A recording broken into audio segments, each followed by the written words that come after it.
Hello friends, good evening. आप सभी लोग बहुत अच्छे वीडियोस बना रहे हैं। अलग अलग तीन लोग आ चुके हैं अभी तक, हरनीत जी, गुरप्रीत जी और सुरभि। तीनों लोगों ने बहुत अच्छे अच्छे वीडियोस बनाए हैं। मैं भी कुछ कोशिश करता हूँ एक वीडियो बनाने की, छोटा सा। खुशी पर क्या है सच्ची खुशी और इसे कैसे हम प्राप्त कर सकते हैं। तो मैं आपको इसके लिए एक कहानी सुनाता हूँ। वैसे तो ये गुरप्रीत जी ने जैसा बोला, ये टॉपिक इतना बड़ा है कि इस पे बहुत सारी चीज़ें बोली जा सकती हैं। सुधीर से भी कल बात हुई थी, उसने भी यही बोला कि ये टॉपिक इतना बड़ा है। वो 19 मिनट्स का एक ऑडियो बना भी चुका था। तो ये टॉपिक बहुत बड़ा है, फिर भी कोशिश करते हैं। मैं कहानी सुनाता हूँ आपको एक साधु महात्मा की, जो बहुत बड़ा काफिला लेके चलते थे। बहुत सारे ऊँट थे, बहुत सारे अनुयायी, उनके शिष्य, उनके साथ काम करने वाले लोग उनके साथ चला करते थे और उनके पास सैकड़ों ऊँट थे। तो वो जहाँ भी जाते किसी की समस्याओं को हल कर देते थे। कभी झट से तत्काल में हल कर देते थे, कभी थोड़ा सा टाइम लेते और हल ज़रूर कर देते थे। एक बार रात को करीब 10 बजे के आसपास एक व्यापारी आया, अपने काम को पूरा कंप्लीट करके, सारी चीज़ों को व्यवस्थित करके, अपनी शॉप बंद करके, नौकरों को छुट्टी देके, और वो आदमी पहुंचा साधु महात्मा के पास। बोला, महात्मा जी मेरे पास सब कुछ है लेकिन खुशी नहीं मिलती। एक समस्या खत्म होती है, दूसरी शुरू हो जाती है, दूसरी खत्म होती है, तीसरी शुरू हो जाती है, तीसरी खत्म होती है, चौथी शुरू हो जाती है, और जब मैं चौथी को हल करने जाता हूं तो पहली समस्या फिर से आ जाती है।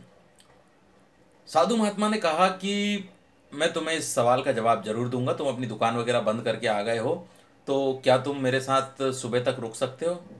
तो व्यापारी बोला कि टेंशन तो है लेकिन मैं फिर भी रुक जाता हूँ। तो वो वहीं रुकने के लिए उसने हामी भर दी और खाना वगैरह खाया। और उसके बाद साधु महात्मा ने कहा कि मैं तुम्हें इस सवाल का जवाब सुबह दूंगा। सुबह करीब 9-10 बजे तुम मेरे पास आना और तब मैं तुम्हें इस सवाल का जवाब दूंगा कि असली खुशी कैसे प्राप्त की जा सकती है, समस्याओं से कैसे निजात पाया जा सकता है और खुश रहने का क्या तरीका है। तो साधु महात्मा ने एक शर्त रख दी कि बाहर मेरे कई ऊँट बैठे हुए हैं, कई ऊँट हैं, और मेरे पहरेदार, मेरे शिष्य लोग सब उनकी सेवा कर रहे हैं।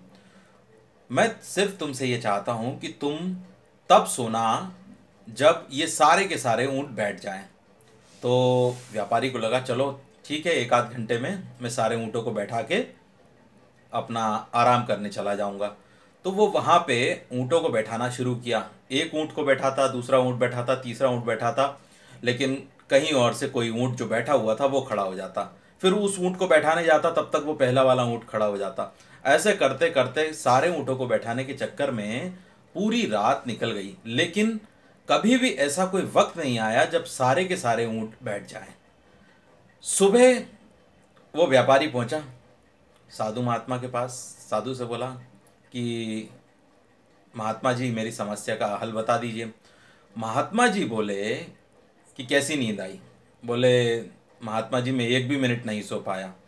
तो बोले क्यों नहीं सो पाए?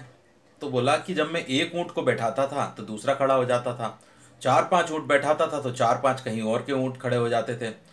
तो मैं रात भर सो नहीं पाया क्योंकि मैं सारे ऊँट एक साथ नहीं बैठा पाया जैसा कि आपने बोला था। तो महात्मा जी ने जो बात बोली है, अब आप उसको भी ध्यान से सुने। उन्होंने कहा कि हमारी ज़िंदगी की जो समस्याएं हैं वो इन्हीं ऊँटों के समान हैं। ये समस्याएं, एक समस्या हल करते हो आप, दूसरी खड़ी हो जाती है, दूसरी समस्या हल करते हो, तीसरी खड़ी हो जाती है, तीसरी समस्या हल करते हो, चौथी खड़ी हो जाती है। तो आप सारी समस्याओं को बैठा के ही खुश होंगे या बैठा के ही इत्मीनान महसूस करेंगे, संतोष महसूस करेंगे, ऐसा मत सोचिए। समस्याएं जिंदगी में चलती रहेंगी। एक ऊँट बैठ गया है, उसकी खुशी मनाइए, उसका इत्मीनान मनाइए, उस उसकी जो परेशानी आपकी ख़त्म हुई है उसको एंजॉय कीजिए। तो सबसे बड़ा संदेश यही है कि सारी की सारी समस्याओं को ख़त्म करने की कोशिश मत करिए। कुछ समस्याएं अगर ख़त्म हो जाती हैं तो जीवन को प्लस और माइनस में लीजिए, तो आप आराम से खुश भी रह सकते हैं, संतुष्ट भी रह सकते हैं और इन परेशानियों से निजात भी पा सकते हैं। Thank you very much. अगर आपको ये वीडियो अच्छा लगा हो तो लास्ट में ज़रूर कमेंट कीजिएगा। Thank you.